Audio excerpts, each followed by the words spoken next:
is absolutely crazy, but the optimism can be found in the people that we're listening to. The politicians in Texas are a lagging indicator. The people are already there, Republicans, Democrats, gun owners, and non-gun owners alike. And they are going to be heard in this next election. They're going to be heard right now. Folks are fed up. They've had enough of this. So I have some confidence that we'll be able to overcome this challenge, not with those in office today, right, but with those who are going to force this issue by taking to the streets and standing up to their elected officials. The mass shooting in Odessa, Texas that killed 7 people comes less than a month after gunmen killed 31 people in Dayton, Ohio, and El Paso, Texas, the hometown of presidential candidate Beto O'Rourke, who joined our show this morning to offer the antidote of thoughts and prayers. Back with me, Tiffany Cross, Jonathan Capehart, Jason Johnson. Tiffany, we just heard Donald Trump had thoughts. Do you have thoughts on his thoughts? I have no thoughts on his thoughts. And let me just say, I doubt the people watching have any thoughts on his thoughts.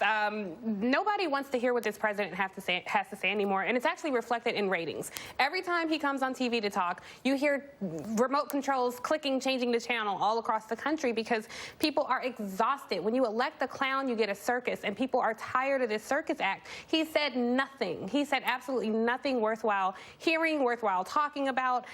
You know, he talks out of the side of his neck, and I think that's part of the problem with this echo chamber when we constantly give him, and children crave attention. He craves attention, and he gets it every single time, even though he introduces nothing intellectual to the conversation, nothing helpful. We really broadcast his lies, and then people are forced to come back and, you know, recount what he said and defend, you know, truth. And it's just a waste of time, and all the stories that never get covered because we spend so much time covering him is exhausting. The audience is exhausted. I'm exhausted of talking about him. So I really just have nothing to say about what the clown in chief has just said. And I want to let you guys also talk about what Beto O'Rourke and Julian Castro had to say, because I think it was very important that they both Texans had to come forward. But I do want to make one point with you, Jonathan Capehart, because, you know, even back during my days at the Griot, we talked all the time about what a president is, because President Obama kind of made us have that conversation about what a president means, what it means to have a president. And, and I think to Tiffany's point, we are living through an absence of a president. We don't essentially have a president of the United States. Donald Trump is the star of a reality show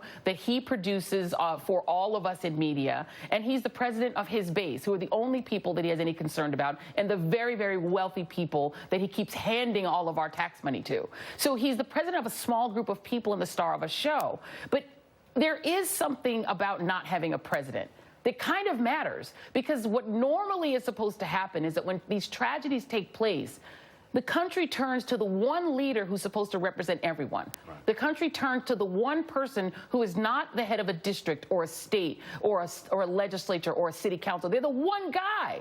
There's only one guy that's supposed to represent everyone. And with Trump, you can't, because A, he doesn't say anything. Right. He doesn't say anything of substance. He just talks about himself. I'm surprised he didn't talk about his ratings or something. He doesn't do the job. So does it matter anymore that we don't have a president? Does it even matter anymore?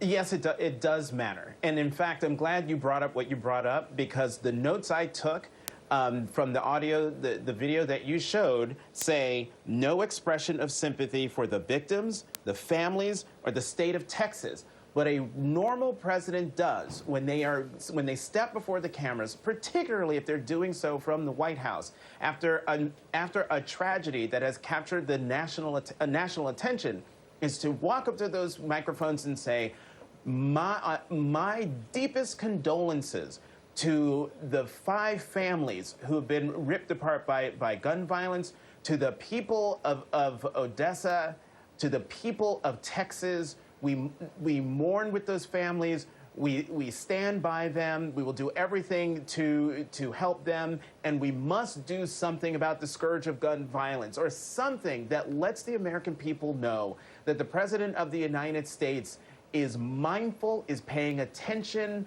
to the emotional needs of the country. And instead, what we have is a President of the United States who walks out in a baseball cap, you know, emblazoned with USA, and then basically gives glib mention to the mass shooting before moving on to another big story, which is the hurricane, but even then just says what he normally says about anything, which is, this is the biggest thing ever. No one's ever seen anything like this before. So to Tiffany's point, he says a lot of things that in the end ends up saying nothing.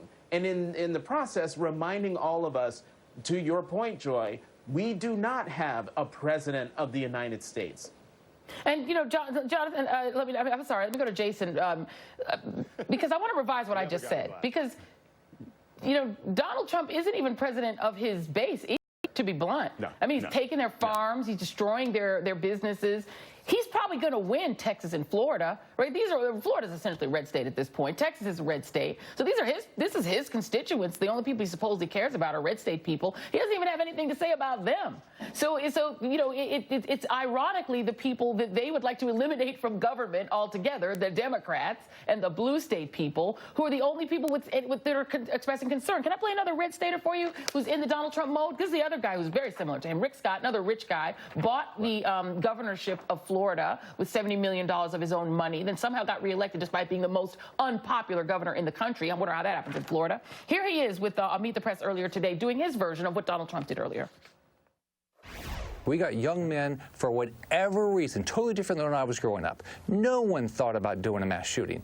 But young men today, for whatever reason, have this in their mindset. And we've got to figure this out, and we've got to figure out how we get guns away from mentally ill people who want to harm others or themselves. Do you think we have too many guns in circulation? And if you do, how do we get them out of circulation? Well, Chuck, you know, I believe in the Second Amendment. I don't want to take guns away from law-abiding citizens. I want to focus on the people that have mental illness. That's my focus. They're all wearing hats. None of them have anything to say about guns. By the way, in Texas, I think they passed a law that allows people to actually bring guns into mental institutions. None of it makes any sense. You're blaming people who have mental illness, people who have depression and other mental illnesses. That's not why people have mental illness all over the world. Exactly. They're not massacring people all over the world. Why don't you just blame video games? They got video games all over the world. They don't want to address it. Your thoughts, Jason? I'm sorry, I'm just talking. You talk now. No. It's several things. So first and foremost, I mean, like, unless they're about to qualify, unless they're about to, you know, I don't know, the American Psychological Association in accordance with the U.S. government, unless they're about to say that white nationalism and mental illness problem, I don't think anything's going to happen. And that's not going to happen. Plus, because it would take a whole lot of people, including people that we all know and members of Congress and members of the government, would all be considered mentally ill. So that's the root of a lot of this. It's white privilege, it's white nationalism, it's anger, it's rage, it's incels, it's all these different kinds of things, which is one of the reasons why background checks and other things aren't really working, because many of these angry white men, these modern-day M&Ms, are basically ticking time bombs.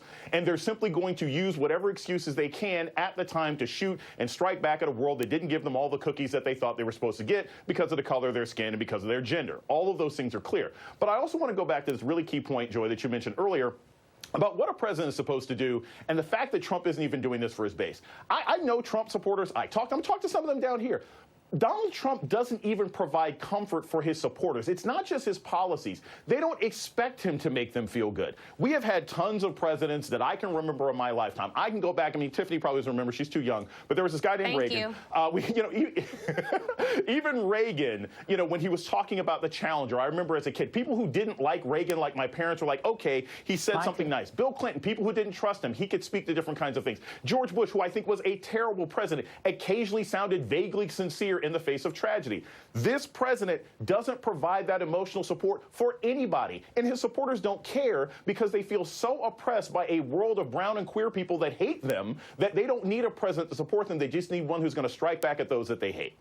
Yeah, I just ban Muslims, build a wall, get the brown people out, make women have, you know, births as many as they, you know, as we want them to have, and they don't care. And so, it's not mental illness. Like, we have to stop that lie. The guy who shot up the people, that's not mental. Do we ever call it mental illness when black people are shooting people? I mean, this is ridiculous. We have to stop all you guys are going to come back. We're going to have everybody come back. Tiffany Cross, Jonathan Capehart, Jason Johnson, thank you guys very much. Coming up. Actually, coming up, my final thoughts on gun violence are next.